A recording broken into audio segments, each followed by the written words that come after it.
John Constantine, a Hellblazer podcast.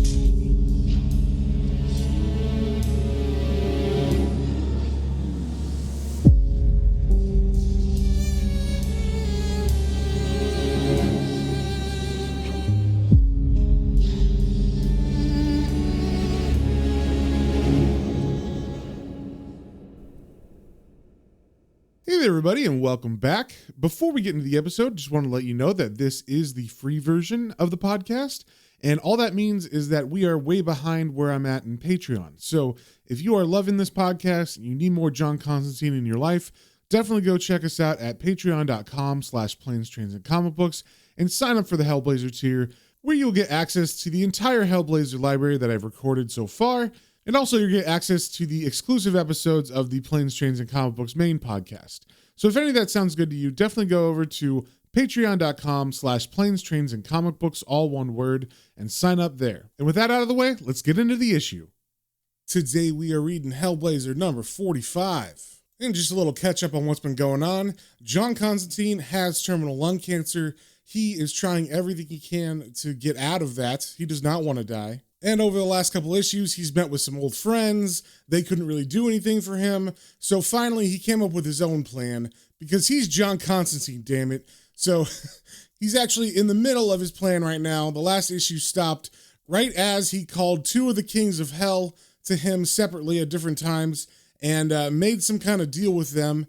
And then he slit his wrists and waited for the first king of hell, who's Lucifer, to come and get him. And the last thing we saw in the last issue was the feet and the body of Lucifer coming down in the very Jesus Christ pose. And Lucifer is very excited to collect his soul because the last time we saw him, John had been able to trick him into drinking holy water.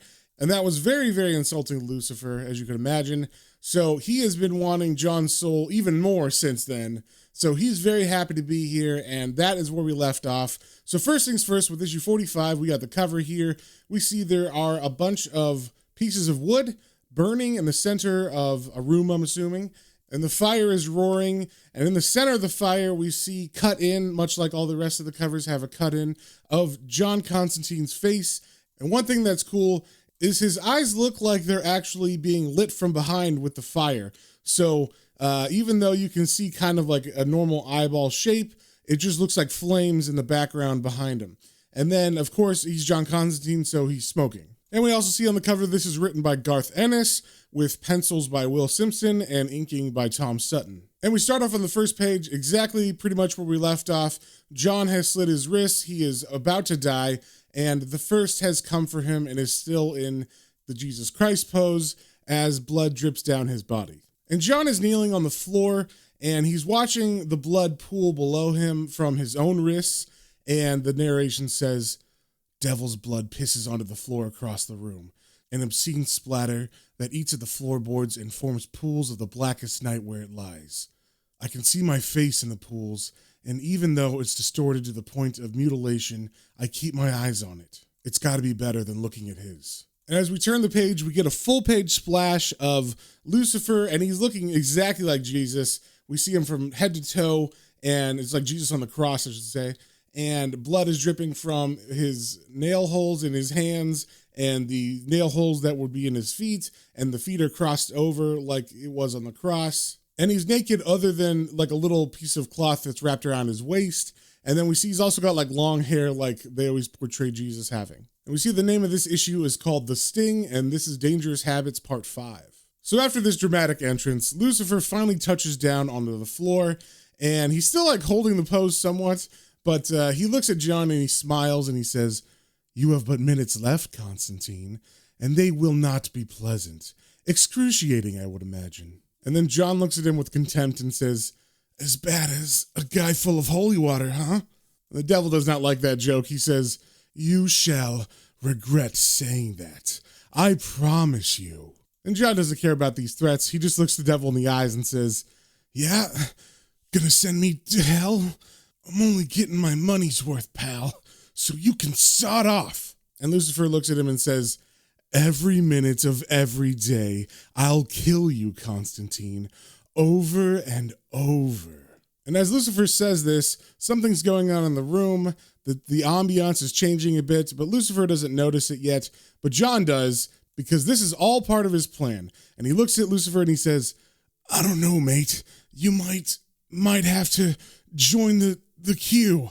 Notice how it's getting a little dark in here? And as John says this, Lucifer looks around and he says, dark. And he does start to realize that it is getting dark in here. The environment is changing. And this actually breaks his concentration because this form of Jesus Christ that he's taking begins to sprout horns on his forehead. And then Lucifer actually does feel something else's presence, and he knows what it is. And it is the second king of hell that already made a deal with John. We don't know exactly what the deal was yet, but it seems the second is here to claim its prize. And when Lucifer realizes who it is, he turns and he says, you trespass. And the second, who is just an amorphous blob of darkness, says, trespass indeed. Right is the accusation, wrong the accused. Mine this one is, by right, mine. And Lucifer responds, by right? By what right? What are you doing here? And the second replies, my question to you, that is, first of the three, by the oldest way mine, contract. What are you doing here? And at the word contract, Lucifer kind of understands what's going on, and he side-eyes John, and then he yells, contract? He sold you his soul? He's mine by right of insult. Constantine, what have you done? And John just smiles back and he says, You ain't seen nothing yet, arsehole.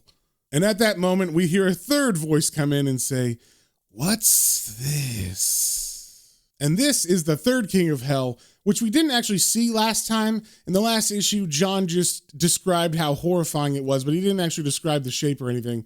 But basically, it just looks like some amorphous blob of nightmare fuel that's floating in the air. It definitely looks goopy and moist, which is gross. And then there's lots of little nodules and bumps, like tumors or something on it. And it has some like appendages, but there's no like actual arms or face or head or anything. So Lucifer and the second turn to see who spoke. And of course, it is the third king of hell. And he continues, I come for my prize in form of its doom and find interlopers. So we got confirmation right there that the third is actually in the shape of John Constantine's cancer, like he's making some kind of sick joke as he collects John's soul. And the third continues, lost brothers, you have no place here. This mortal is mine. And then Lucifer says, no, brother, return below at once. And the third responds, I should return? What hold have you and the second three on me? I am the third of the three, the lord of a billion faces, and I do as I please. Since the last configuration, this has been so. Constantine has sold me his soul. Brothers, you return. And it's at this moment that Lucifer has a look on his face where you can tell he kind of gets it before the others. He fully understands what Constantine did, but it hasn't fully clicked into place with the other two. So the second says, sold you his soul, has he? Not so, brother. In my contract is his soul. So now that Lucifer knows that John has tricked both of them into buying his soul, Lucifer has a different claim on John that he proposes. He says, you are both at fault here. He is mine by right. And the second says to him, by what right? This right of insult you claim? He has dealt you an insult? What has he done? And then we get a great panel of the devil, like not wanting to tell them what happened because it's embarrassing. And he says, it need not concern you. Believe me, however, his soul is mine for... And then John cuts him off and says, hey, shithead, if you don't tell him, I will. And then Lucifer looks down on John and says, Constantine, I'm warning you. But John just continues with what he was saying. He says, you see, fellas, it was like this. Your brother and I, we were at this piss-up, and when he wasn't looking, I spiked his drink. You should have seen him. The man just can't take his booze. I mean, talk about a bad trip. And upon hearing this, the second and the third turn to Lucifer and say, most interesting is this. Yes, what do you say, brother? And Lucifer, who's very angered by this, begins to lose control once again over his form, and he starts getting like sharp, pointy teeth, and his eyes look more snake-like, and then more of these horns begin to shoot out of his head in different places. Actually, I guess they're not horns. They look more like branches from a thorned bush. So maybe it's supposed to be the crown of thorns, but now they're just coming out of all of different places on his face. So Lucifer looks at the other two and he says, it matters nothing that he tricked me into drinking the Nazarene's piss, except that it makes him mine 1,000 times more than your shit-stained contracts. And it seems Lucifer might have given a little too much away because he actually told them what John tricked him into drinking. And so the second says, Nazarene's piss? Holy water. And then the third says in jest, did he invite you to a church? And did you go willingly, thinking it a shrine to yourself, not yet desecrated? Here, he said, try a glass of this. It only looks like holy water. And then the second and third both burst into laughter. And of course, this pisses off Lucifer, so he turns to Constantine and says, for this, Constantine, your agony will be... And then John cuts him off again, and he says, oh, shit, as he tries to stand up. And he's able to get to his feet, and he says, look, before you run out of the metaphors for what you've got planned for me, your mates have nothing to laugh about. I've done the same to them. And at that, the second and third stop laughing, and they say, what's this? With us you play the fool, Constantine? Perilous such behavior. And John looks right at them and says, I don't play the fool with you, pal. I make the fool of you. You greedy bastards didn't stop to think, did you? You were so bloody keen to get me in the bag. John Constantine, huh? What a prize. The adversaries, the lords of the world below, masters of lies. You were so eager to catch me, you got bloody careless. You should have checked me out before I signed on the dotted line, lads. I sold my soul to both of you pricks. And at this, Lucifer begins to laugh really hard and says, idiots, thrice damn stupid bastards, tricked like beginners. And the third gets angry at this and tries to attack Lucifer by striking out at him with a tentacle, and Lucifer grabs the tentacle before it can hit him, and he says, you overstep the mark, I fear. You wish to fight? You wish to do battle with me? And then he turns to the second, who is a big amorphous blob of darkness, and he says, and you, before you act, think on this.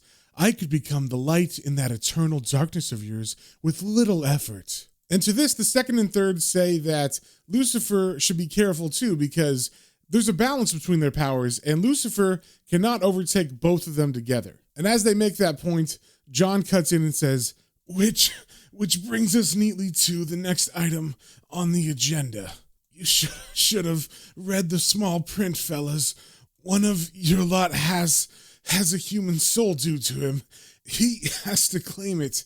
It's his duty. And my soul's gonna be due to all three of you in about 5 minutes. Less if I take my hand off this vein. So you've got to ask yourself a question, lads. Who gets me? And this creates a lot of tension between all three of them because none of them are willing to give up their claim on John's soul. And while they're arguing, John pulls another razor blade out of his pocket, and the narration says, the most dangerous moment of the most dangerous game I've ever played. If they fall for this bit, it'll all be plain sailing. They've got to, they will. I'm better than them, and that's why I'm beating them. I keep telling myself they're scum, and they should thank me for pissing on them. The arrogance keeps me strong. It has to. Nothing else will. Don't disappoint me, fellas.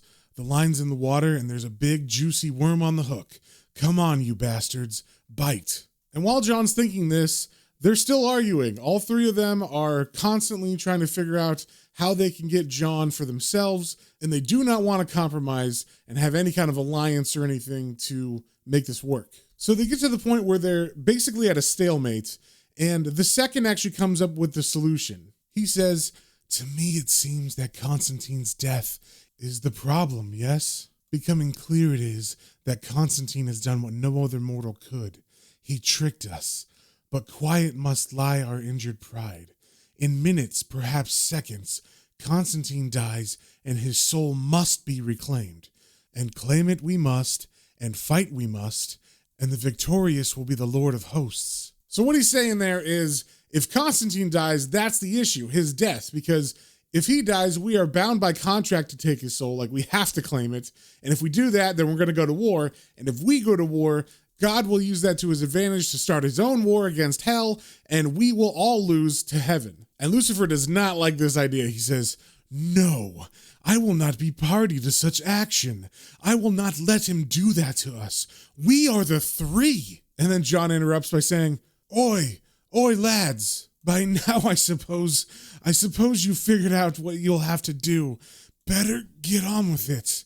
You know you've got to save me, 'cause it's the only thing that'll keep my soul away from you. Tell you what, I'll make it easy for you. And then John takes that extra razor that he just pulled out, and he begins to slice even more down his arm, cutting through more of his veins, making him die even faster. So John's basically given them no time now to make this decision to save him, or they're going to have to fight between each other, and then they're going to have to fight God, which they know they can't win. So at first Lucifer says, "I will not save him. He may rot, and the devil take the rest." But the others remind him that there will be war. And at first Lucifer just goes with it and says, "Then let there be war." But then the third chimes in and says, "I do not fear war, but what follows after? To be the slaves of heaven? Have you not forgotten, first of the three?" And then Lucifer turns to him and says, "I have not forgotten. I will not give Constantine the satisfaction." And then the second says, "Satisfaction? What satisfaction will it be for a dead man in a blessed entropy trapped? Unless his slave you wish to be, for not much more than in that role will the Redeemer employ us. Perhaps the slaves of Constantine we will be for an eternity. By letting him die you destroy us, along with all existence, far and near, and for nothing but pride." And this, at last, convinces Lucifer to go along with Constantine's plan of saving John from cancer and from the slitting of his wrists. So all three of them get together in a triangle, and they do some kind of magic where they make some sort of sign on the ground with some energy beams. And then that sign turns into a cage that surrounds Constantine, and his body begins to float inside of it. And then Lucifer begins to save John. And first he wakes him up. He says, "Constantine." And then Constantine wakes up for a second, and Lucifer continues, "I'm going to heal your wrist and cure your lung cancer, Constantine.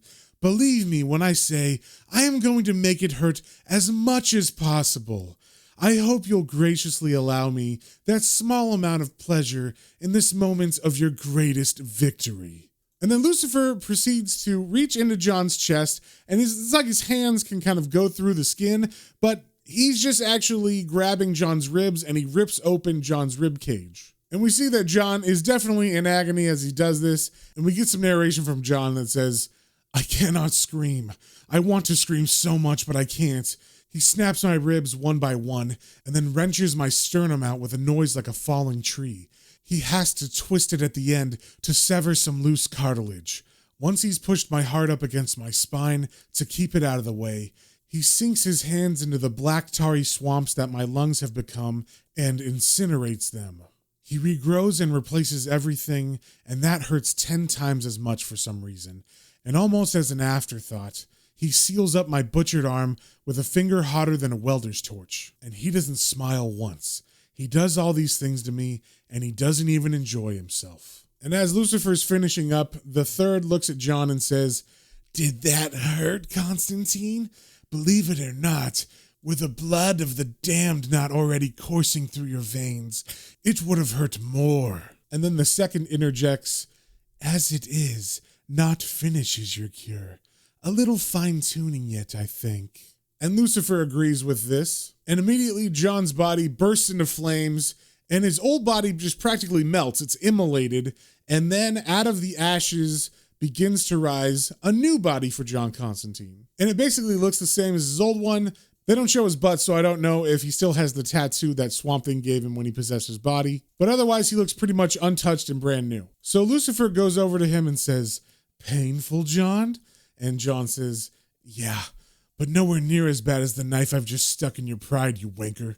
And then John gets up and he just puts his clothes on, and the narration says, "I dress quickly and I don't look at them once. I want out of here right now. But inside me, I'm exhilarated, singing my heart out, soaring all the way up there on cloud friggin' 9. I beat the devil. I beat all 3 of the bastards, and I got them to cure my sodding lung cancer while I was at it." And just as he's about to walk out, as he's putting on his coat, Lucifer says, "Oh, Constantine, more than anything I have ever wanted, more than I want the Nazarene's heart in an ivory platter, more than I want to bathe in the angel's blood while the Lord of Hosts drowns in Banshee's excrement before me, I want you, John Constantine. I will kill you 1,000 billion. And then John interrupts him by saying, "No, you won't. You won't even kill me once, old son. In fact, I reckon you'll be doing your own level best to keep me in one piece. Because as soon as I die, the old soul's got to be claimed, right? So the minute I snuff it, you 3 go to war over me, like it or not, and you all lose." And then John turns away from them and begins to leave again, and the narration says, "You can feel the hatred hanging in the air. These bastards want my bollocks roasted on a stick with my scalp as a side salad. I'm the most hated man who ever lived." And then John pulls out a cigarette and he puts it in his mouth and he says, "Life's gonna be a breeze with you 3 looking out for me. Cheers." And then he lights the cigarette and he begins to smoke. And the narration continues, "The thought comes out of nowhere, like a bullet carved from madness. And just for an instant, I consider ignoring it and walking out of here. But then I remember, I've got a reputation to maintain." So John stops his walking and turns around and says, "Oh yeah, one other thing, fellas. Up yours." And then he gives them the finger. And that is the last panel of this, just a full page spread of John giving the 3 kings of hell, including Lucifer, the finger. And this is one of my favorite scenes of all Hellblazer right here. And this is definitely one of those iconic moments. This is for sure a tattoo on someone's body. And if not, then I definitely need to get this tattoo on my body. So with that, that is the end of the issue. And if you guys have any comments, questions, or suggestions, you can email me at Planes, Trains, and Comic Books, all one word, @gmail.com. And we will see you on the next one.